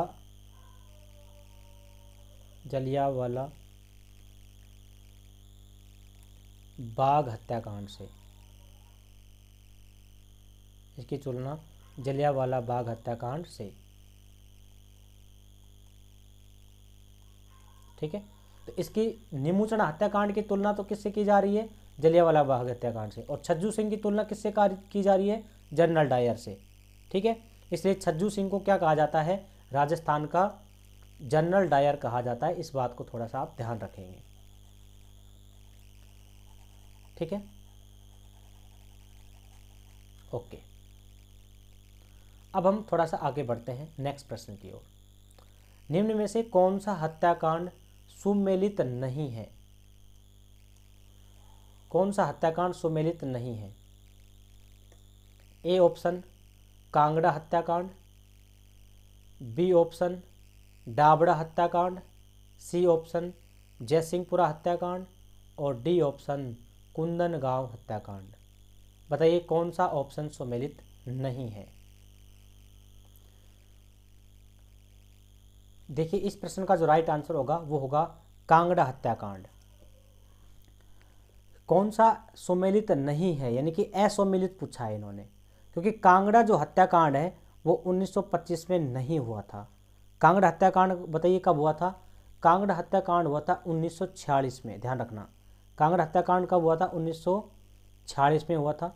दूसरी बात ये ध्यान रखना है कि कांगड़ा पड़ता कहाँ है,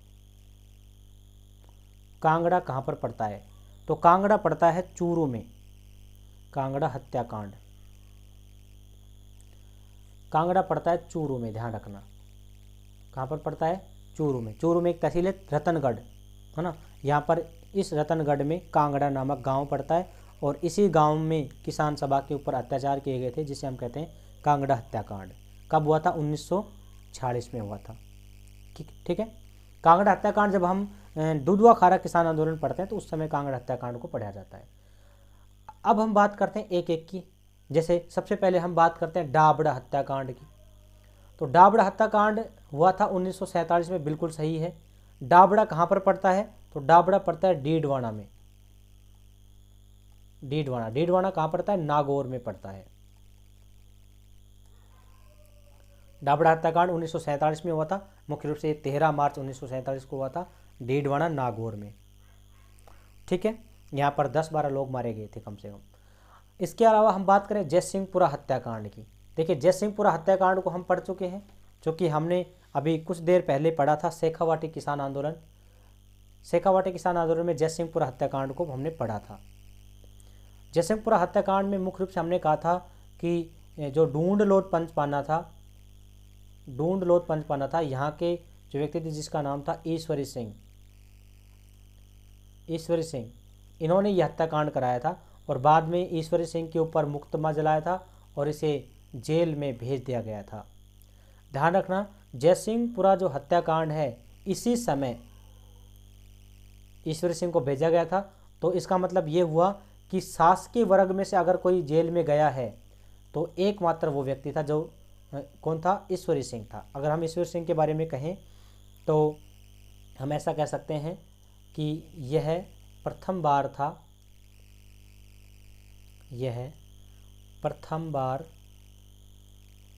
बार ऐसा हुआ था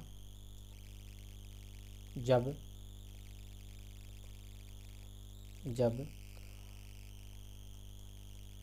शासकीय वर्ग, बहुत इंपॉर्टेंट है, शासकीय वर्ग के व्यक्ति को जेल भेजा गया था। शासकीय वर्ग के व्यक्ति को जेल भेजा गया था या शासकीय वर्ग के व्यक्ति को सजा दी गई थी। आप जितने भी किसान आंदोलन देखेंगे उनमें सभी में किसानों के ऊपर अत्याचार हुए थे, किसानों को पकड़ा और जेल में भेज दिया जाता था। लेकिन ढूंढ लोट पंचपाने के एक व्यक्ति थे जिसका नाम था ईश्वरी सिंह, है ना। इस जयसिंहपुरा हत्याकांड में ईश्वरी सिंह को पकड़ा गया था और उसमें जेल में अरेस्ट कर लिया गया था, इसको जेल में डाल दिया गया था। ये पहली बार ऐसा हुआ था जब किसी शासकीय वर्ग के व्यक्ति को सजा दी गई हो, शासकीय व्यक्ति को जेल में डाला गया हो। बहुत इंपॉर्टेंट है। ठीक है, तो जयसिंहपुरा हत्याकांड हमें ध्यान रखना चाहिए 1934, जैसे हम बात भी कर चुके 21 जून 1934 को हुआ था ये। इसके बाद में हम बात करें कुंदनगांव हत्याकांड की। कुंदनगांव हत्याकांड या खुंडी गांव हत्याकांड, ये कहाँ पर पड़ता है बताइए? ये शेखावाटी में ही पड़ता है। यहाँ पर हम बात करें तो यहाँ पर कुल मिला के 4 किसान शहीद हुए थे, 4 किसान शहीद हो गए थे। इन चारों किसानों में बात करें तो कौन कौन से किसान थे बताइए वापस से एक बार। एक व्यक्ति था जिसका नाम था चेतराम, दूसरा कौन सा राम? तुलछाराम, तीसरा कौन सा राम? टिक्कूराम, और चौथा आसाराम। ये चारों किसान शहीद हो गए थे। कुंदनगांव हत्याकांड के बारे में एक बात और भी ध्यान रखना है कि इस हत्याकांड की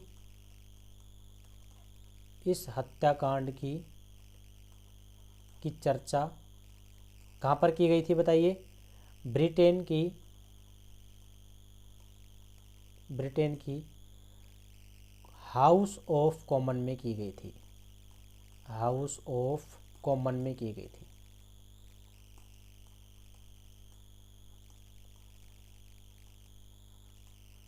ठीक है, ध्यान रहेंगे। तो इस प्रकार से हमारे जो ऑप्शन है, चारों ऑप्शन क्लियर हो गए। कांगड़ा हत्याकांड को ध्यान रखना है। कांगड़ा हत्याकांड चूरू में हुआ था, 1946 को किया गया था। जयसिंहपुरा 1934 में, कुंदनगांव 35 में, डाबड़ा 1947 में।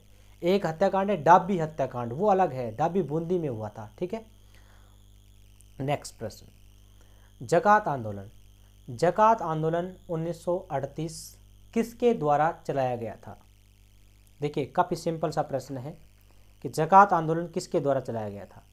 यहाँ पर एक हमने आंसर ऑलरेडी दे रखा है कि जकात आंदोलन 1938 में किया गया था। बताइए कब चलाया गया था? 1938 में। आपसे पूछा जाए कि जकात आंदोलन कब चलाया गया था, तो 1938 में। किसके द्वारा चलाया गया था? तो इसका राइट आंसर होगा नरोत्तम लाल जोशी के द्वारा चलाया गया था। किसके द्वारा चलाया गया था? नरोत्तम लाल जोशी के द्वारा। कौन सा आंदोलन बताइए? जकात आंदोलन। जकात आंदोलन बताइए कब चलाया गया था? 1938 में। ए ऑप्शन की बात करें हम, तो ए ऑप्शन में दे रखा है प्यारेलाल गुप्ता। प्यारेलाल गुप्ता के द्वारा जो आंदोलन चलाया गया था उसे हम कहते हैं प्याऊ आंदोलन। कौन सा आंदोलन? प्याऊ आंदोलन। प्याऊ आंदोलन चलाया गया था 1946 में। बताइए कब चलाया गया था? 1946 में। मुख्य रूप से खेतड़ी में, है ना, इसका जो आंदोलन का जो प्रारंभ है वो खेतड़ी में किया गया था। किसके द्वारा किया गया था? प्यारेलाल गुप्ता के द्वारा किया गया था। मुख्य रूप से जो प्यारेलाल गुप्ता है, इन्होंने चिड़ावा के अंतर्गत जन जागरण का कार्य किया था। अतः इसे का क्या कहा जाता है? चिड़ावा का गांधी कहा जाता है। चिड़ावा का गांधी कहा जाता है। इस बात को भी ध्यान रखना। चिड़ावा का गांधी किसे कहा जाता है? प्यारेलाल गुप्ता को कहा जाता है। ठीक है, इसके बाद में हम बात करें चांदमल सुराणा। तो चांदमल सुराणा की अगर हम बात करें, ये भी व्यक्ति काफ़ी इंपॉर्टेंट है, चांदमल सुराणा। इस चांदमल सुराणा के द्वारा 1920 में, इस चांदमल सुराणा के द्वारा 1920 में किसकी स्थापना की गई थी बताइए? मारवाड़ सेवा संघ की स्थापना की गई थी। मारवाड़ सेवा संघ की स्थापना की गई थी।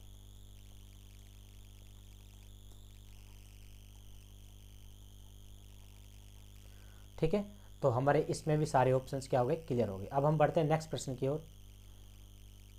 वह किसान आंदोलन जिसकी भ्रूण हत्या कर दी गई हो। कौन सा आंदोलन था जिसकी भ्रूण हत्या कर दी गई थी? ए ऑप्शन बेंगू किसान आंदोलन, बी ऑप्शन अलवर किसान आंदोलन, सी ऑप्शन बूंदी किसान आंदोलन और डी ऑप्शन बीकानेर किसान आंदोलन। तो इसका राइट आंसर कौन सा हो जाएगा बताइए? बीकानेर किसान आंदोलन। बीकानेर किसान आंदोलन की भ्रूण हत्या कर दी गई थी। अगर हम बीकानेर किसान आंदोलन की थोड़ी सी बात करें तो बीकानेर किसान आंदोलन 1927 से लेकर 1944 तक चला था। 1927 से 1944 तक चला था बीकानेर किसान आंदोलन। यहाँ पर तत्कालीन जो महाराणा थे या राजा थे वो कौन थे बताइए? गंगा सिंह। गंगा सिंह, ये वही गंगा सिंह है जिन्होंने गंगा नहर का निर्माण करवाया था 1927 में ही, और इसी वजह से इसे क्या कहा जाता है? राजस्थान का भागीरथ भी कहा जाता है। गंगा सिंह को ही कहा जाता है, ध्यान रखना। बीकानेर किसान आंदोलन में हम बात करें तो सबसे इम्पोर्टेंट बात जो यहाँ से पूछी जाती है कि यहाँ पर एक ठिकाना था जिसका नाम था महाजन ठिकाना। महाजन ठिकाना। अगर जो मतलब प्रश्न जो पूछा जाता है वो ऐसा पूछा जाता है कि बीकानेर में बीकानेर में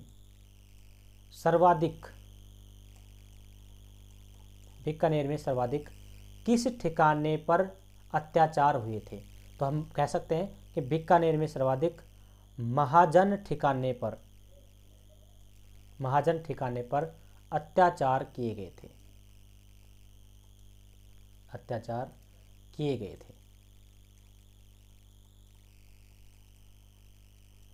ठीक है, तो आपसे पूछा जाए कि बीकानेर किसान आंदोलन में किस ठिकाने पर सर्वाधिक अत्याचार किए गए थे, तो सर्वाधिक महाजन ठिकाने पर अत्याचार किए गए थे। ठीक है, ये जो महाजन ठिकाना था ये मुख्य रूप से प्रथम श्रेणी का ठिकाना माना जाता था। ठीक है, तो यहाँ पर क्या किया गया था, जैसे ही आंदोलन उग्र हुआ था 1932 में, है ना, यहाँ पर जो रफ्तार पकड़ी थी इस आंदोलन ने 1932 में पकड़ी थी, और इसी दौरान काफ़ी जो किसान नेता थे उनको पकड़ा गया था और पकड़ के जेल में डाल दिया था। यानी कि कहने का मतलब ये है कि जैसे ये किसान आंदोलन थोड़ी सी रफ्तार पकड़ता है, उस समय बहुत सारे नेता, जिनका नाम अगर मैं बात करूं तो नेताओं में मुख्य रूप से एक नाम आता है गोपाल दास का। गोपाल दास, एक नाम पूछा जाता है चंदमल बहेड़ और सोहनलाल, प्यारेलाल, काफ़ी नाम थे। ठीक है, प्यारेलाल, जगजीवन, गोपाल दास, चंदमल बहेड़, सोहनलाल, प्यारेलाल, जगजीवन, बहुत सारे व्यक्ति थे। इन व्यक्तियों में मुख्य रूप से ये जो किसान थे इनको पकड़ा गया और पकड़ के क्या कर दिया गया, जेल में डाल दिया गया था। यानी कि ये जो बीकानेर किसान आंदोलन है जब स्टार्ट हुआ उसी समय इसका कठोरतापूर्वक क्या कर दिया गया, दमन कर दिया गया। तो ये एक ऐसा किसान आंदोलन है जो स्टार्ट होने के साथ ही ये ख़त्म कर दिया गया, अर्थात इसकी भ्रूण हत्या कर दी गई। भ्रूण हत्या का मतलब क्या ही होता है, शिशु जब बहुत छोटा होता है अगर उसी समय उसको मार दिया जाता है तो इसे हम कहते हैं भ्रूण हत्या। अर्थात किसान आंदोलन जब अपनी शैशव अवस्था में था उसी समय इसका कठोरतापूर्वक दमन कर दिया गया था, अतः बीकानेर किसान आंदोलन की भ्रूण हत्या कर दी गई थी। क्लियर? 7वां प्रश्न भी हमारा खत्म। देखिए, वैसे अगर हम बात करें, हमने पिछले प्रश्न में दुधवा खारा किसान आंदोलन को स्किप कर दिया था। हालांकि दुधवा किसान आंदोलन में आपको एक बात ध्यान रखनी है कि उसका नेतृत्व चौधरी हनुमान सिंह के द्वारा किया गया था, है ना, और वहाँ पर मुख्य रूप से कांगड़ा हत्याकांड इंपॉर्टेंट है, तो कांगड़ा हत्याकांड आपको पता होना चाहिए। कांगड़ा कहाँ पड़ता है, चूरू में, और दुधवा खारा भी कहाँ पड़ता है, चूरू में ही पड़ता है। देखिए कौन से प्रश्न की बात करी थी हमने, ये रहा बूंदी किसान आंदोलन, तो बूंदी में ही पड़ता है ना, और दुधवा खारा किसान आंदोलन, दुधवा खारा कहाँ पड़ता है, चूरू में पड़ता है। और यहाँ पर मुख्य रूप से कांगड़ा हत्याकांड इंपॉर्टेंट था, तो कांगड़ा हत्याकांड की हमने बात करी ली है 1946 में। ठीक है, अच्छा, जकात आंदोलन हो गया, ये भी हो गया, बीकानेर भी हो गया। अलवर की बात हमने कर ली थी, अलवर किसान आंदोलन की बात कर ली थी, बेंगू किसान आंदोलन की हमने ऑलरेडी बात कर ली थी। अब हम बात कर लेते हैं इसी के साथ में बूंदी किसान आंदोलन की। बूंदी किसान आंदोलन, बूंदी किसान आंदोलन,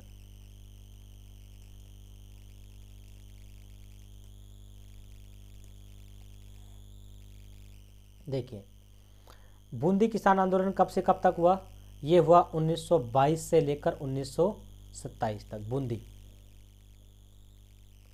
बूंदी किसान आंदोलन 1922 से 1927 तक हुआ।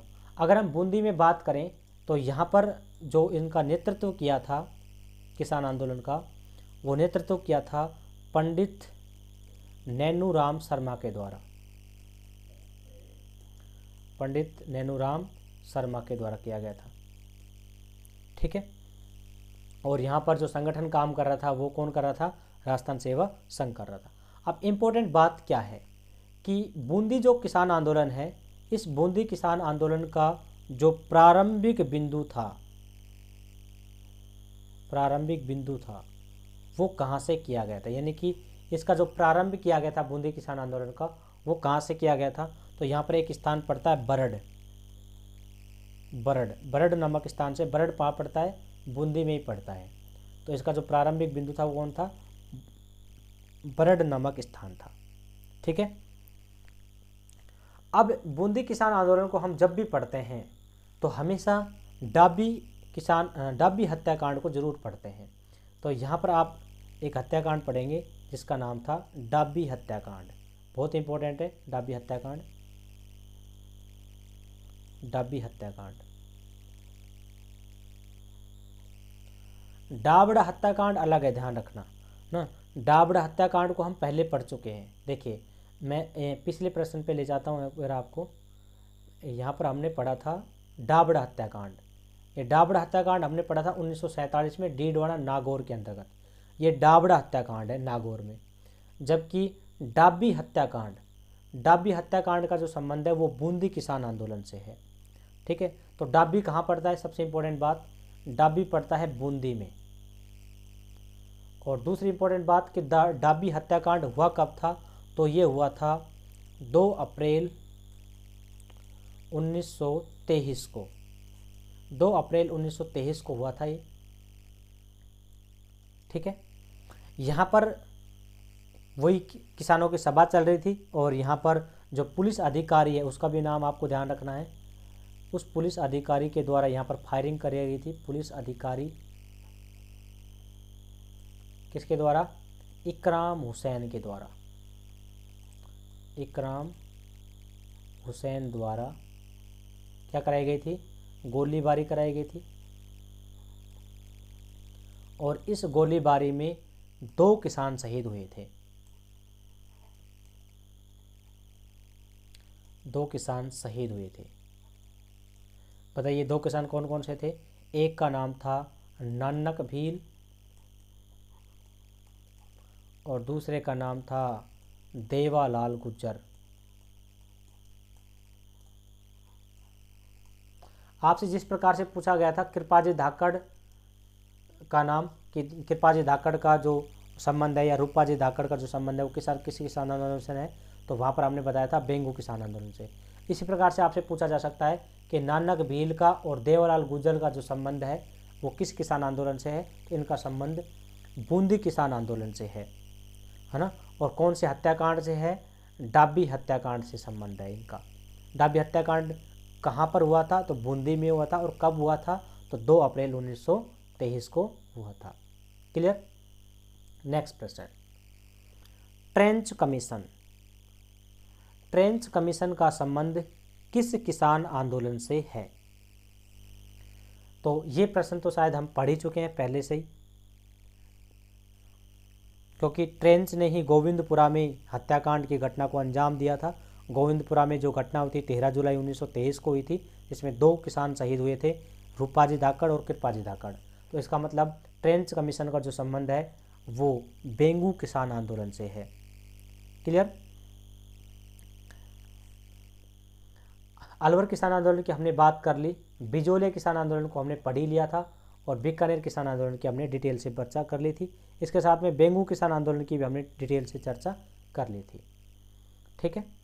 नेक्स्ट प्रश्न, बिजोलिया किसान आंदोलन को राष्ट्रीय पहचान दिलाने वाले प्रताप समाचार पत्र के संपादक कौन थे।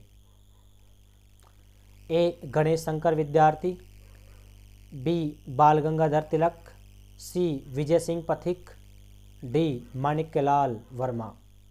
तो इसका जो राइट आंसर होगा वो कौन सा होगा, गणेश शंकर विद्यार्थी। इस गणेश शंकर विद्यार्थी के द्वारा हम बात करें तो एक समाचार पत्र निकाला गया था। कौन सा समाचार पत्र, प्रताप समाचार पत्र। प्रताप समाचार पत्र। ये प्रताप समाचार पत्र ऐसा समाचार पत्र था जिन्होंने बिजोलिया किसान आंदोलन को क्या दिलाई थी, बताइए, राष्ट्रीय पहचान दिलाई थी। डेली की डेली इस समाचार पत्र में न्यूज छपती थी बिजोलिया किसान आंदोलन को लेकर, कि आज बिजोलिया किसान आंदोलन का नेतृत्व विजय सिंह पथिक कर रहे हैं, कभी कोई कर रहे हैं, कभी है ना ऊपर माल पंच बोर्ड की स्थापना कर रहे हैं। तो विभिन्न प्रकार की जो घटनाएं थी, जो किसान जितने भी आंदोलन कर रहे थे उन सब की जो घटनाएं थी वो इस प्रताप समाचार पत्र में छप रही थी। मुख्य रूप से किसके द्वारा ये समाचार पत्र संपादित किया गया था, तो गणेश शंकर विद्यार्थी के द्वारा संपादित किया गया था। काफ़ी इंपॉर्टेंट है। इसके अलावा हम बात करें और प्रश्नों की, तो बाल गंगाधर तिलक। इस बाल गंगाधर तिलक के द्वारा भी समाचार पत्रों का क्या किया गया था, प्रकाशन किया गया था। यहाँ पर अगर मुख्य रूप से हम बात करें तो बाल गंगाधर तिलक के द्वारा 2 समाचार पत्र निकाले गए थे जो काफ़ी पॉपुलर रहे थे। एक समाचार पत्र था जिसका नाम था मराठा समाचार पत्र, मराठा समाचार पत्र। मराठा जो समाचार पत्र था ये मराठी में नहीं था, ये अंग्रेजी भाषा में था, ध्यान रखिए।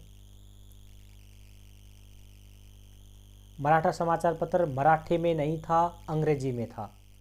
और इनके द्वारा एक दूसरा समाचार पत्र भी प्रकाशित किया गया था, मुख्य रूप से हम बात करें तो जिसका नाम था केसरी समाचार पत्र।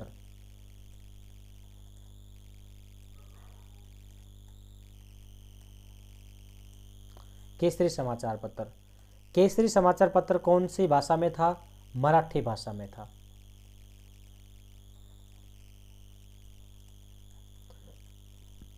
भाषाएं मुख्य रूप से ध्यान रखना भी इन दोनों की, है ना। कई बार ये प्रश्न पूछा गया है कि मराठा समाचार पत्र किस भाषा में संपादित किया गया था, और ए ऑप्शन पे वो हमेशा मराठी भाषा ही देता है। तो ध्यान रखना, मराठा समाचार पत्र मराठी में नहीं, कौन सी में? अंग्रेजी में। कौन सी भाषा में लिखा गया? अंग्रेजी भाषा में संपादित किया गया था। जबकि केसरी समाचार पत्र मराठी भाषा में संपादित किया गया था। बाल गंगाधर तिलक के द्वारा मुख्य रूप से 2 समाचार पत्र प्रकाशित किए गए थे, काफ़ी इम्पोर्टेंट थे। ठीक है, अगर हम बात करें मराठा समाचार पत्र ये कहाँ से प्रकाशित किया गया था बताइए? पूना से प्रकाशित किया गया था। विजय सिंह पथिक की थोड़ी सी हम बात कर लेते हैं। विजय सिंह पथिक के द्वारा सबसे इम्पोर्टेंट जो था वो था ऊपरमाल पंच बोर्ड की स्थापना। ऊपरमाल पंच बोर्ड।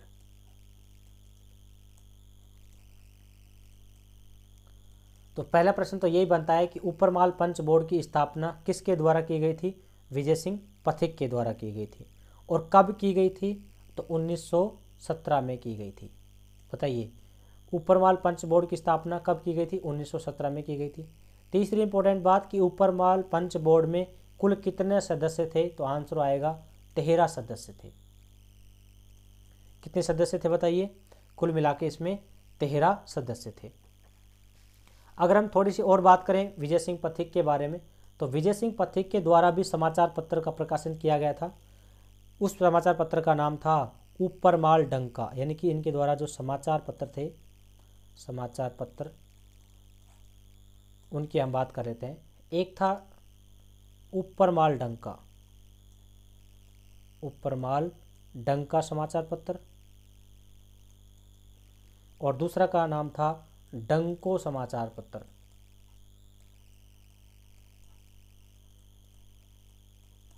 तो अगर आपसे पूछा जाए कि ऊपरमाल डंका समाचार पत्र किसके द्वारा प्रकाशित किया गया था? विजय सिंह पथिक के द्वारा। डंको नामक समाचार पत्र किसके द्वारा प्रकाशित किया गया था? विजय सिंह पथिक के द्वारा। इसके अलावा विजय सिंह पथिक के द्वारा अगर हम बात करें तो विजय सिंह पथिक के द्वारा एक गीत भी गाया गया था। कौन सा गीत बताइए? झंडा गीत गाया गया था। झंडा गीत, ये भी काफ़ी इंपॉर्टेंट है। झंडा गीत किसके द्वारा गाया गया था बताइए? विजय सिंह पथिक के द्वारा गया था। एक है झंडा गीत और एक है पंछीड़ा गीत, दोनों इंपॉर्टेंट है। पंछीड़ा जो गीत गाया गया था वो माणिक्यलाल वर्मा के द्वारा गाया गया था। पंछीड़ा गीत, पंछीड़ा गीत बताइए किसके द्वारा गाया गया? माणिक्यलाल वर्मा के द्वारा गाया गया था। तो इसका मतलब हमारे जो चारों ऑप्शन है वो कंप्लीट हो गए हैं इनमें 9वें प्रश्न में। अब हम नेक्स्ट प्रश्न की तरफ बढ़ते हैं। आज का अंतिम प्रश्न कि बताइए पेंगू किसान आंदोलन का प्रारंभिक केंद्र कौन सा था? हालांकि इन सब की चर्चा हम ऑलरेडी कर ही चुके हैं, बेंगू किसान आंदोलन को हम पूरा पढ़ चुके हैं। तो बेंगू किसान आंदोलन का प्रारंभिक बिंदु बेंगू नहीं था, बल्कि क्या था? मैनाल भीलवाड़ा था।